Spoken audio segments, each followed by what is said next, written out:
ગુજરાત સરકારે હરેક જે બનાવો બની છે ગુજરાતમાં એમાં હરેક અધિકારીઓને છાવરવાનો પ્રયત્ન કર્યો છે ને આજે જે બન્યું છે એમાં એક ઉમેરો થયો છે કે રાજકોટમાં ઓફિશિયલ નહીં પણ જે અંદાજ છે 40 થી 45 લોકો મૃત્યુ પામ્યા છે અને એમાં કોર્પોરેશનની અને પોલીસ તંત્રની બેદરકારીને લઈ અને જે બીના બની છે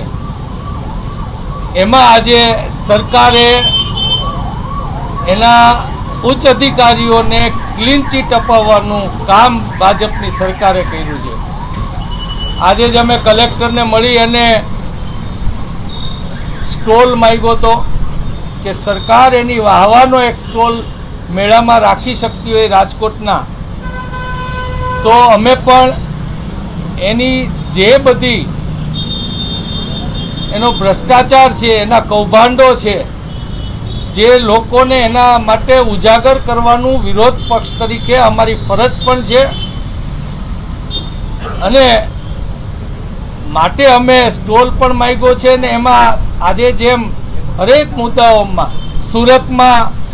આજે જેમ ક્લીન ચીટ આપી છે એવી જ રીતના સુરતમાંથી બધા જેલની બહાર છે,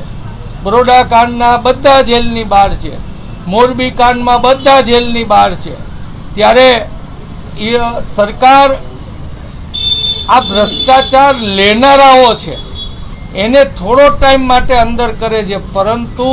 ભાજપના નેતાઓ જે ભ્રષ્ટાચાર કરી રહ્યા છે, આ સરકાર કરી રહી છે, ત્યારે આ ખૂબ ગંભીર વિષય છે અને એના માટે હવે ફક્ત ને ફક્ત આ બેશરમ ભાજપને રોકવાનું કામ કોઈ કરી શકે તો એ લોક જાગૃતિ જ કરી શકે અને માટે જેમ અમે મેળામાં અને અન્ય રીતે પત્રિકાઓ દ્વારા લોક જાગૃતિનું કામ કરી રહ્યા છીએ, પણ એના કરતાં અગત્યનું રાજકોટની પ્રજાએ બંધ પાડીને જે જાગૃતિ દેખાડી છે એ પ્રકારની જાગૃતિ દેખાડશે તો જ આ ભાજપને સમજાશે, કેમ કે એ બેશરમ છે અને એ બેશરમ થી વર્તે છે કે જ્યાં લોકોની જાનની પણ કિંમત એ લોકોને નથી, મરતા હોય એટલા ગુજરાતી મરે પણ એનો ભ્રષ્ટાચાર અટકવો ન જોઈએ। આ માનસિકતા જે ભાજપની છે એને લોકો જ રૂક જાવ કહી અને એને સરકારમાંથી કાઢશે ત્યારે જ આ બધું અટક। આમાં કોઈ પણ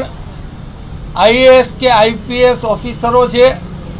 એ ફક્ત પૈસા લેનારાઓ છે। હું ફરીવાર કહું છું કે ભાજપે જે ભ્રષ્ટાચાર કરવો છે એ પૈસા લેનારાઓ છે અને પૈસા લેનારાઓને સજા ન પડે એનું ધ્યાન ભાજપની સરકાર એટલા માટે રાખી રહી છે કારણ કે એનો ભ્રષ્ટાચાર અટકવો ન જોઈએ, એને જે એના માટે ભ્રષ્ટાચાર માટે કાંડા કાળા કરે છે એનું કાંડું કપાવવું ન જોઈએ, માટે આ આઈપીએસ અને આઈએએસને બધાને છાવરે છે। એ જ મોટો ને અગત્યનો પ્રશ્ન લોકોએ સમજવા। ભાઈ, મેં તમને કીધું એમ હરેકને ક્લીન ચીટ એટલે મળશે કેમ કે ગુજરાતમાં એક કૈલાસનાથનજી એક્સ ઓફિસર પૈસા ભેગા કરવાનો ધંધો આ આઈપીએસ અને આઈએએસ થ્રુ કરે છે અને ચૂંટાયેલા પ્રતિનિધિઓના હાથ કાન મોઢું બાંધી દેવામાં આવ્યા છે। એ લોકો ભ્રષ્ટાચાર કરીને પૈસા લાવે, આઈએએસ અને આઈપીએસનો ઉપયોગ કરીને